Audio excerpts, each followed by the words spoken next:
आज की कहानी है गुमनाम खत। श्रुति एक छोटी सी लाइब्रेरी में काम करती थी। वह किताबों के बीच समय बिताना पसंद करती थी और लाइब्रेरी की शांति उसे सुकून देती थी। लेकिन उसकी जिंदगी में एक चीज बेहद अजीब थी। पिछले कुछ दिनों से उसे हर सुबह एक गुमनाम खत मिलता था। खत में बस एक ही लाइन होती थी, तुमसे मिलने का इंतजार है। पहले पहले श्रुति ने इसे मजाक समझा, लेकिन हर दिन खत मिलना एक रहस्य बन गया था। वह खत के बारे में सोचते सोचते परेशान हो गई थी, लेकिन उसे नहीं पता था कि उसे भेज कौन रहा है। उसने आसपास के लोगों से पूछताछ भी की, लेकिन कोई कुछ नहीं जानता था। एक शाम जब वह लाइब्रेरी के बंद होने के समय रैक को व्यवस्थित कर रही थी, उसने एक लड़के को अपनी ओर देखता पाया। वह उसे पहले भी देख चुकी थी, लेकिन उसकी पहचान नहीं जानती थी। उसने सोचा कि शायद यह वही व्यक्ति है जो उसे खत भेज रहा है। लड़के का नाम अर्जुन था और वह अक्सर लाइब्रेरी में आता था, लेकिन उससे कभी ज्यादा बात नहीं करता था। श्रुति ने उसे देखकर थोड़ा मुस्कुराते हुए कहा, क्या आप ही वो हैं जो मुझे रोज गुमनाम खत भेजते हैं? अर्जुन ने हल्की हंसी के साथ कहा, अगर मैं कहूँ हाँ, तो क्या आप मुझसे नाराज होंगी? श्रुति ने जवाब दिया, शायद नहीं, लेकिन इस तरह का रहस्य कायम रखना थोड़ा अजीब है ना? अर्जुन ने संजीदा होकर कहा, मेरा इरादा सिर्फ आपके करीब आने का था, लेकिन हिम्मत नहीं कर पा रहा था। हर दिन आपके करीब रहकर भी अपनी बात कहने की हिम्मत नहीं जुटा पाया, इसलिए इन खतों का सहारा लिया। श्रुति ने उसे थोड़ा हैरानी से देखा। अर्जुन की बातों में ईमानदारी थी। श्रुति को उस पर गुस्सा नहीं आया, बल्कि वह उसकी मासूमियत से प्रभावित हो गई। दोनों के बीच हल्की सी मुस्कान बंट गई और उन्होंने साथ में एक कप कॉफी पीने का फैसला किया। कॉफी शॉप में दोनों ने खूब बातें की। अर्जुन ने बताया कि वह एक लेखक है और अक्सर लाइब्रेरी में नई कहानियों के लिए प्रेरणा ढूंढने आता है।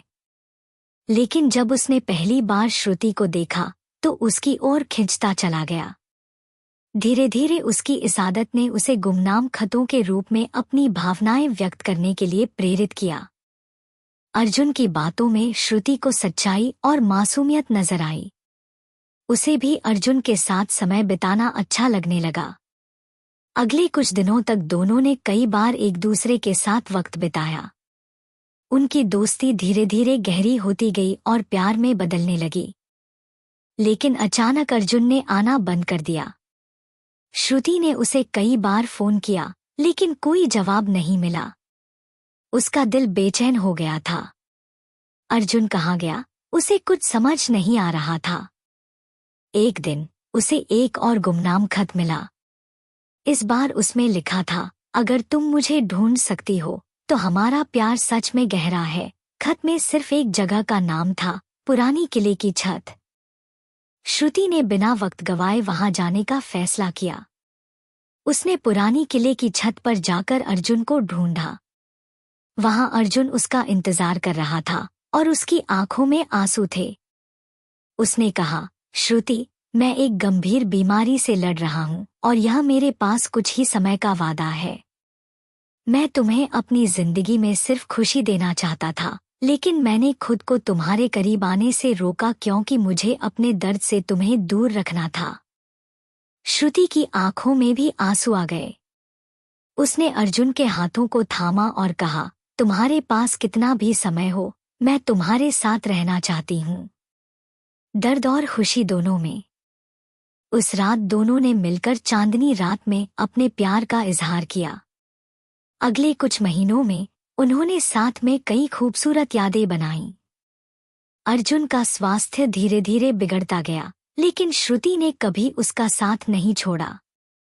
वह हर पल उसके साथ रही, उसकी ताकत बनकर। अर्जुन ने अपने आखिरी समय में श्रुति के लिए एक कहानी लिखी, जिसे उसने गुमनाम खत के रूप में दिया। उस कहानी में उसने अपने दिल की सारी बातें लिख दी और श्रुति के प्रति अपने प्यार का हर एहसास शब्दों में ढाल दिया। अर्जुन के जाने के बाद श्रुति ने उसकी उस आखिरी कहानी को अपने दिल में बसा लिया। अब वह रोज उस कहानी को पढ़ती और उसके साथ बिताए पलों को याद करती।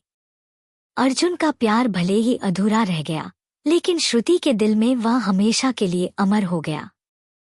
निष्कर्ष: यह कहानी सच्चे प्यार, त्याग और जीवन की अनिश्चितता को दर्शाती है। अर्जुन और श्रुति का प्यार भले ही एक अधूरी कहानी बन गया, लेकिन वह प्यार ऐसा था जो शब्दों और यादों में हमेशा जिंदा रहेगा। Thank you for watching.